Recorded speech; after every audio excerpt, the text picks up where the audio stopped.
Buen día, estimados estudiantes. A continuación vamos a hacer un recorrido por cada uno de los conjuntos numéricos. Vamos a estudiar también qué es el valor absoluto. Y finalmente vamos a mirar cómo se puede nombrar un conjunto de forma de intervalo y de forma conjuntista. Iniciemos primero mirando este diagrama. Vamos a recordar que durante el bachillerato hemos visto distintos conjuntos numéricos. El primer conjunto numérico que nosotros vimos por allá en la primaria es el conjunto de los números naturales. El conjunto de los naturales, el cual, si recordamos, contiene los números 1, 2, 3, 4, 5 y así sucesivamente hasta infinito. Este conjunto no incluye ni al 0 ni a los números negativos. Es el conjunto que utilizamos normalmente para contar. Ahora, el siguiente conjunto que empezamos a estudiar ya cuando iniciamos nuestro bachillerato fue el conjunto de los números enteros, que se simboliza como una Z.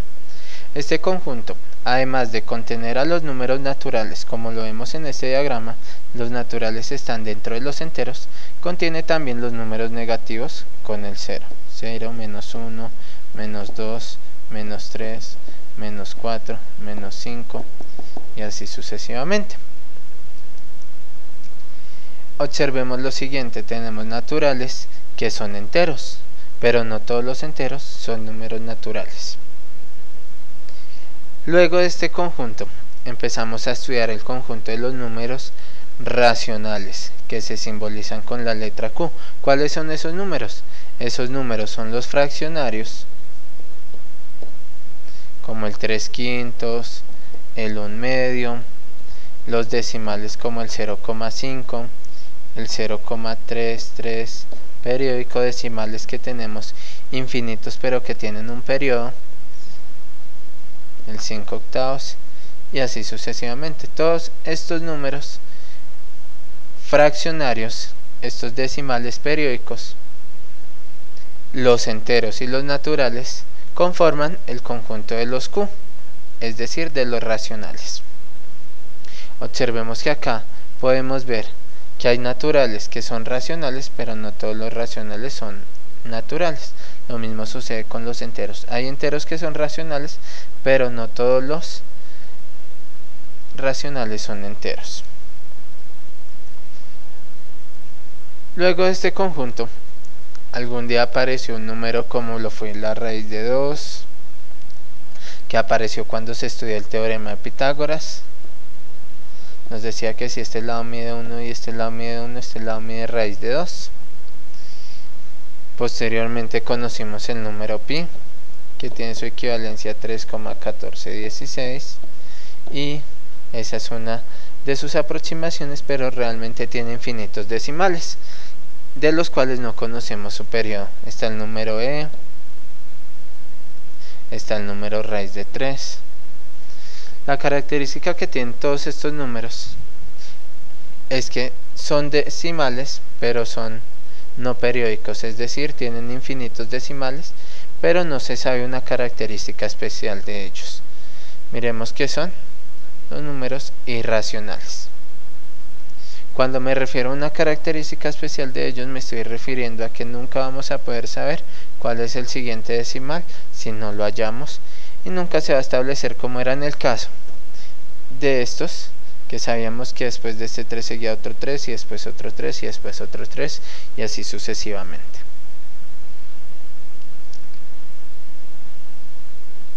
La unión entre este conjunto de los racionales, el conjunto Q, y el de los irracionales nos genera el conjunto de los números reales. Pero veamos que los irracionales y los racionales son dos conjuntos aparte, solo que al unirnos los forman los racionales. Luego de esto, cuando estuvimos en noveno, empezamos a ver unas ecuaciones cuadráticas, en las cuales vimos que algunos resultados nos daban raíces negativas, como la raíz de menos 1, la cual no es posible hallarla. Por lo tanto, se dijo que esa raíz de menos 1 era la letra I, y de esta manera se pudieron hallar entonces las raíces negativas, siendo la raíz de menos 4 2i, la raíz de menos 16 4i, es decir, que hallábamos la raíz del número y le agregábamos la i, cualquiera que fuera la raíz negativa. La raíz de menos 36 daba 6i y así sucesivamente. Este conjunto de acá lo llamamos el conjunto de los imaginarios. Ahora bien, posteriormente se dijo que si uníamos en una operación de suma los reales con los imaginarios, nos daba un conjunto grande que se llama el conjunto de los complejos. Dicho conjunto era expresado por números como lo es el 3 más 4i, que vemos que tenemos un imaginario y un número real, o el menos 8 menos 3i, que también es un número complejo, el cual está compuesto de un real y un imaginario. A partir de esto podemos empezar a mirar, por ejemplo, el número 1. Este número 1 pertenece al conjunto de los naturales, pertenece al de los enteros, pertenece al de los racionales, pertenece al de los reales y pertenece al de los complejos. Veamos que al de los imaginarios no corresponde el número 1. El número raíz de 3 corresponde a los irracionales, a los reales y a los complejos. Veamos que hay números que pertenecen a distintos conjuntos. Esta es nuestra primera parte, lo que corresponde a los conjuntos numéricos. Ahora bien, continuemos nuestro segundo tema de esta actividad, que es el valor absoluto.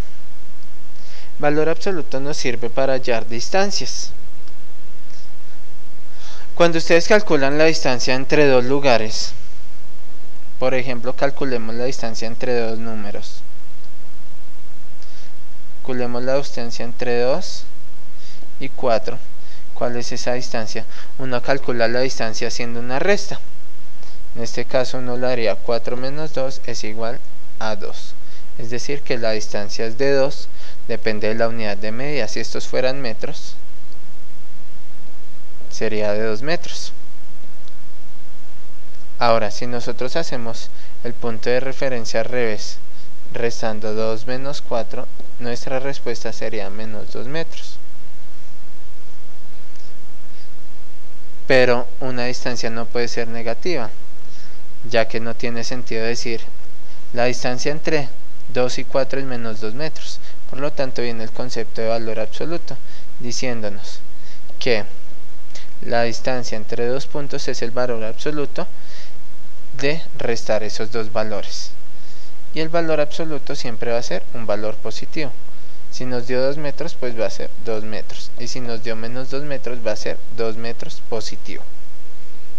Es decir, nunca el valor absoluto nos va a dar negativo. Entonces miremos la propiedad que tenemos acá.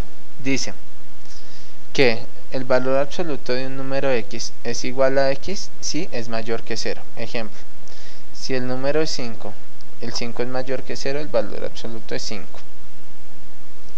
Pero si x es menor que 0, por ejemplo menos 5, el valor absoluto va a ser menos ese número, dándonos menos por menos igual a más 5, que es lo mismo que les dije anteriormente, que el valor absoluto de cualquier número siempre es positivo. Entonces, miremos un ejemplo. Si tenemos que hallar el valor absoluto de la siguiente operación, de 5 menos 4 más 8 menos 17, ¿cuál va a ser el valor absoluto? Hacemos la operación interna. 5 menos 4 da 1. 1 más 8 da 9. 9 menos 17 va a dar menos 8. Por tanto, el valor absoluto de menos 8, como nos dio negativo, va a ser positivo. Y en esto consiste hallar el valor absoluto. Se parte desde que las distancias siempre son positivas.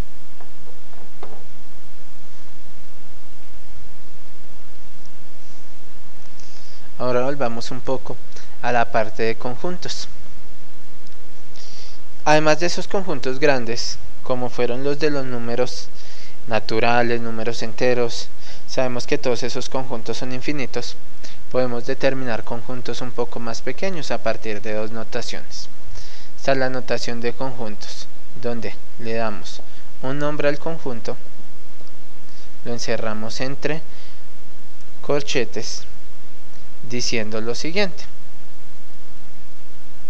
este conjunto A va a estar conformado de los X que pertenecen a uno de esos conjuntos grandes. Escojamos por ejemplo el conjunto de los reales, de los X que pertenecen a los reales, tal que, este símbolo significa tal que.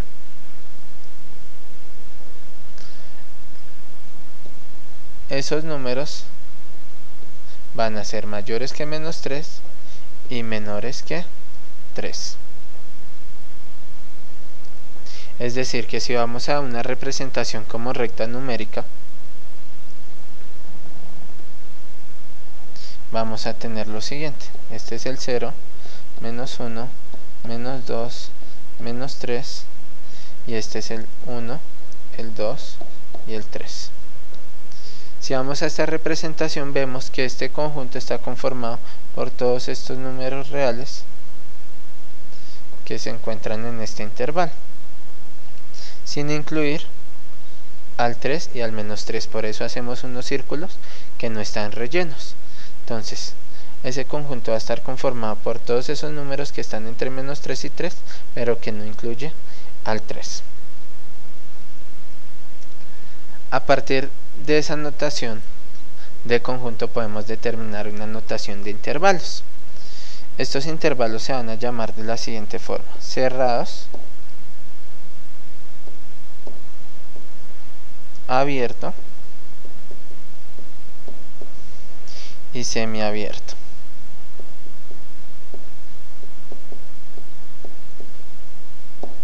¿Cuándo va a ser cerrado? Cerrado va a ser cuando nuestro conjunto en forma de notación de conjunto nos diga lo siguiente: A es el conjunto de los X que pertenecen a un conjunto, digamos el de los reales, tal que, vamos a tomar el mismo ejemplo, menos 3 es menor o igual que X, menor o igual que 3, es decir que X es mayor que o igual que menos 3 o es menor o igual que 3. Por lo tanto, como nos representa este menor o igual, como ambos son menor o igual, significa que es cerrado. Y en forma de intervalo se representa con llaves,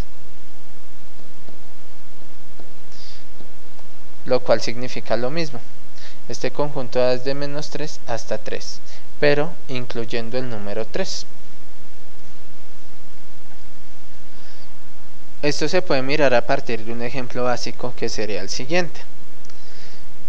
Si un empleador le pide a uno de sus empleados comprar un automóvil que valga a lo mucho 30 millones de pesos, el empleado puede tomar cualquier valor menor a 30 millones de pesos, incluso pagar 30 millones por el automóvil. Pero si en caso contrario el empleador le dice: tiene que comprar un automóvil que no alcance a valer 30 millones, ahí ya está sucediendo este caso, en el que solo es menor, no alcance a valer los 30 millones. Es decir, que el empleado no puede pagar 30 millones por el vehículo, sino a lo mucho 29.999.999 pesos. Eso es lo que significan estos casos: los corchetes y los menores. El intervalo abierto. El intervalo abierto va a ser el caso en el que tenemos exactamente lo mismo: el X que pertenece a R tal que menos 3 es menor, ya no usamos menor o igual a menor que x, menor que 3. Tenemos que el valor está entre menos 3 y 3, pero no incluye ni a menos 3 ni a 3. En este caso se representa con paréntesis. Y el último de los tipos de intervalos, que es el semiabierto, es en el caso en el que a un lado tenemos el menor o igual y al otro lado solo el menor. Es decir, uno de los números sí los incluye y el otro de los números no. En este caso vamos a mirar que va a incluir al menos 3. En este caso dice menos 3 menor o igual que x, menor que 3. Por tanto, al menos 3 sí lo incluye y al 3 no. ¿Cómo se representa?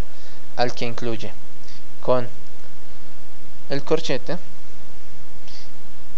y al que no incluye con el paréntesis. Esos son los tres tipos de intervalos y la forma de representarlos en forma de conjuntos y de intervalos. Ahora bien, miremos un ejemplo. Dice escribir los siguientes conjuntos en notación de intervalo. Tenemos el primero, dice, él dice K es el conjunto igual de los x que pertenecen a los reales, tal que x es mayor o igual que 2 y menor que 9. En este caso, como el 2 es el que está cerrado, le colocamos el corchete y el 9 le dejamos el paréntesis. B. Dice, los x que pertenecen a los reales tal que un medio es menor que x, es decir que el 1/2 tiene un paréntesis y el 5/3 va a tener un corchete. Y finalmente el conjunto M dice desde menos 1/2, que dice que es abierto, y menor que 7.1, ambos son paréntesis. Menos 1.2 hasta 7.1 con paréntesis ambos porque es un conjunto abierto, un intervalo abierto. Entonces tenemos que este es semiabierto, el segundo nos dio también semiabierto y el último nos dio abierto.